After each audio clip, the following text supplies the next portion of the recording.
Saudações de paz, meus queridos, meus irmãos. É muito importante saber onde nós estamos. É importante isso para sabermos aonde queremos chegar. Quem não sabe onde está, mesmo que saiba para onde quer ir, pode estar perdido. Então, a palavra de Deus, ela nos situa, ela diz onde nós estamos, qual é o nosso estado, e aponta também aonde nós devemos chegar, que é o nosso próximo estágio, o nosso próximo estado, que é o estado celeste. E nessa caminhada, nada melhor do que ser guiado pelo Mestre Jesus.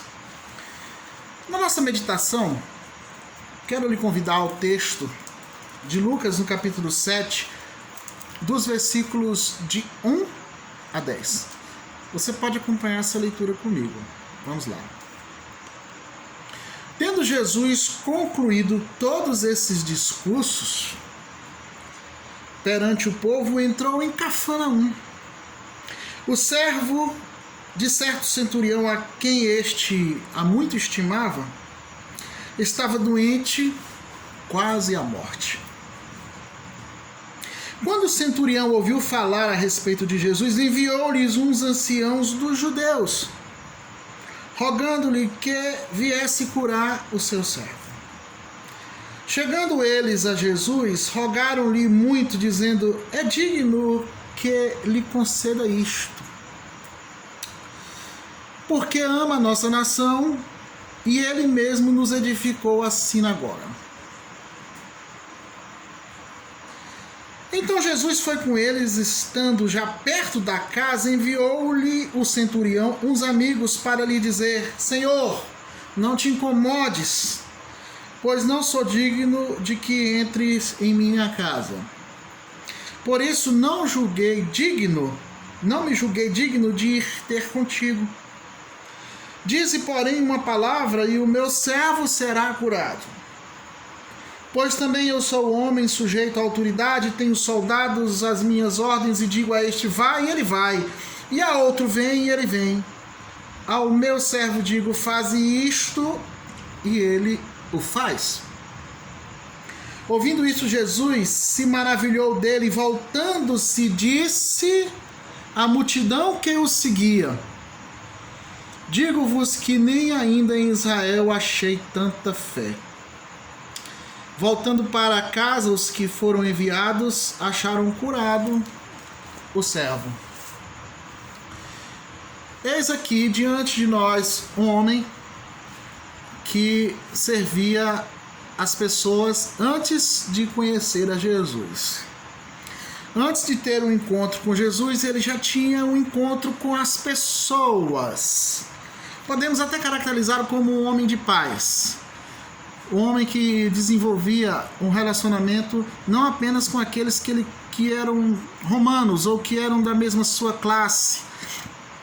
O texto fala que ele ajudou a construir a sinagoga, ou seja, era uma pessoa de coração bondoso e que não desejava ver aqueles que estavam ao seu redor passando por alguma dificuldade. Enfim, o texto o caracteriza como alguém que era cativante, certo? Veja essa palavra, uma pessoa cativante. E muitas coisas que ele queria resolver, fazia como nós hoje. Resolvemos sem ir até o local. Porém, nós não vamos a determinados lugares porque não queremos sair da nossa posição. Porém, o seu motivo era diferente. Ele não se achava digno de ir até Cristo porque a sua posição incomodava. O seu título incomodava. Ele era um romano. E como é que nós resolvemos as coisas sem ter que ir ao local? A gente liga, manda uma mensagem no WhatsApp, ou então passa uma procuração. Eu poderia trazer aqui várias histórias de procurações, pessoas que procuraram resolver as coisas através de outras pessoas. Isso tem a ver com o texto? Tem muito a ver de ser procurador do outro, porque ele era procurador daquele homem doente. E ele mandou procuradores para falar com Jesus. Depois mandou outras pessoas também em seu nome, sempre ficou enviando pessoas em seu nome para resolver aquelas questões, porque aquilo fazia parte da sua rotina. E eu admiro bastante essa dinâmica, meus irmãos, porque ela é bíblica. Essas relações humanas, esse desenvolvimento do Antigo Testamento que está repleto de conceitos nessas relações humanas. O Antigo Testamento está cheio de situações em que umas pessoas precisavam das outras, que um ser humano fazia algo que servia a todos.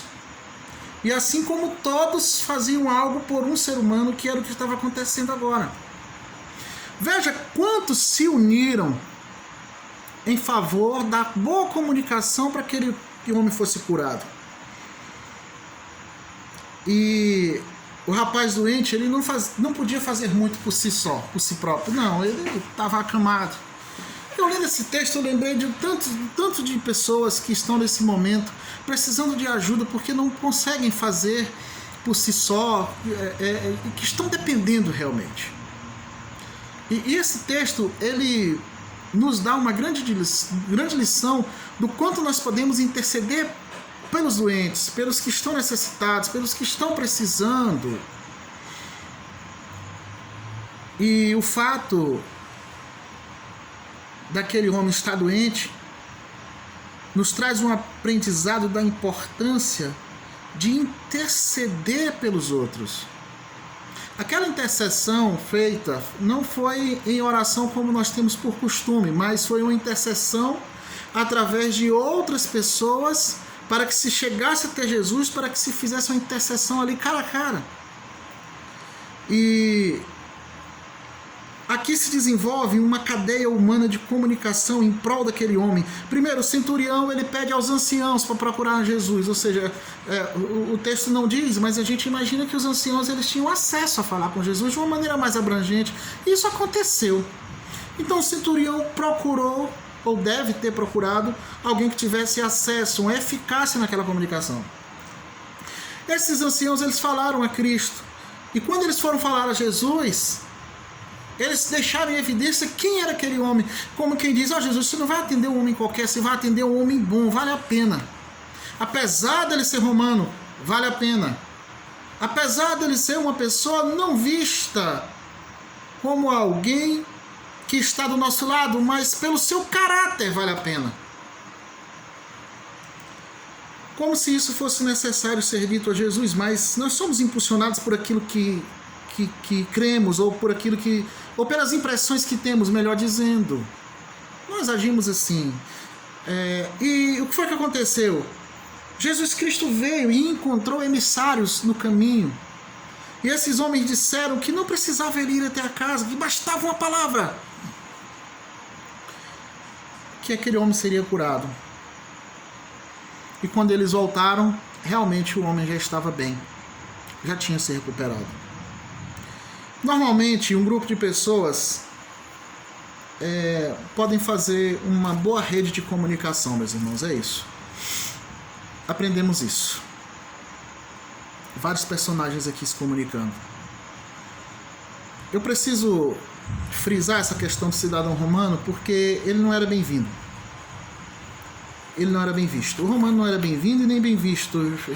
Eu posso falar isso categoricamente. Mas, apesar dessa barreira, apesar dessa questão política, cultural e por que não dizer também religiosa, ser uma barreira enorme para que aquele centurião se relacionasse com as pessoas comuns, as pessoas do local, os nativos, ele conseguiu. Contra todas essas barreiras, ele conseguiu desenvolver um relacionamento saudável com as pessoas do lugar, com todas as dificuldades. O centurião, ele achou interlocutores que não eram seus soldados.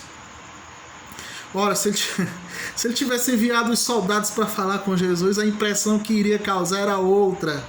Mas ele conseguiu, através da livre boa vontade daqueles anciãos, chegar até Cristo. E a palavra aqui que eu posso deixar muito claro é que aqueles homens agiram com liberalidade. A palavra que eu encontro para caracterizar aquele momento.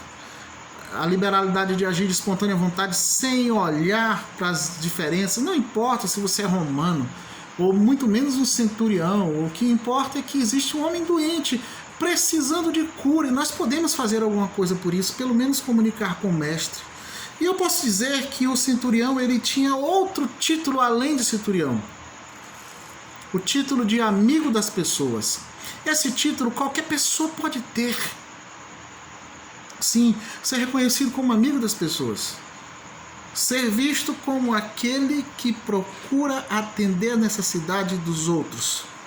E mesmo sendo uma autoridade, ele demonstra que não apenas por conta de procurar interceder por aquele homem que precisava de cura, mas também pelo seu histórico que foi demonstrado para toda a comunidade. O que é que eu posso concluir com isso? É que o fato dele pedir para Jesus curar aquele homem não era um fato isolado, era a prática da vida dele. Era a prática do seu dia a dia, se importar com as pessoas. E mesmo assim, com a sua autoridade, ele reconheceu-se como indigno diante de Jesus. E é por aí que começa o nosso relacionamento com Cristo, reconhecendo a nossa indignidade diante dele. Esse é o ponto que devemos alcançar, meus queridos irmãos, e não apenas entender o que é autoridade, porque o centurião ele sabia o que era autoridade. Todos os centuriões sabiam o que era autoridade, mas nem todos reconheciam a autoridade de Jesus. E ele teve prova disso quando as suas palavras de cura foram ministradas e aquele homem veio a recuperar-se totalmente. E sabe o que foi que aconteceu? Jesus ele se maravilhou. Imagina. Versículo 9. Lucas capítulo 7, versículo 9. Ouvindo isto, Jesus se maravilhou dele e voltando-se disse à multidão que o seguia: digo-vos que nem ainda em Israel achei tanta fé. Eu fiquei pensando o que é conseguir chamar a atenção de Jesus por um ato de fé. O que é receber de Cristo essa consideração? Imagina só alcançar a aprovação de Jesus. Não é isso que devemos buscar? Procurar alcançar a aprovação de Cristo? Porque a aprovação dos homens, o texto já falou que ele tinha, mas agora ele alcança a aprovação de Cristo. Nossa meta. Duas coisas. Ele clamou a Jesus em favor do próximo. Demonstrou compaixão. A outra coisa, buscar a aprovação de Deus. Não seria essas duas missões importantes na nossa vida? Ser aprovado por Deus, interceder e agir em favor do próximo? Que o Senhor nos abençoe. Vamos orar. Pai bendito Deus, obrigado por o exemplo daquele centurião. Obrigado, meu Deus, por todas as situações que podemos vivenciar uns com os outros. Te pedimos pelos que estão enfermos, Pai, assim como aquele servo estava e foi curado, eu creio que muitos podem ser curados através da nossa oração também. Que sejamos aquele centurião orando, Pai, pedindo por aqueles que estão necessitando de cura. Naqueles que estão quase, Pai, definhando, mas que o Senhor pode recuperar e pode trazer de volta. Vamos estender essa nossa oração, meu Pai. Vamos orar, vamos pedir. Vamos clamar pelo nosso povo, Pai. Em nome de Jesus. Muitos precisam de cura. E nós chegamos agora diante de Ti. Como aquele centurião mandou o recado, nós também estamos aqui, orando e pedindo para que o Senhor abençoe aqueles que estão necessitados em nome de Jesus. Amém. Que o Senhor nos abençoe, meus irmãos, grandemente. Amém.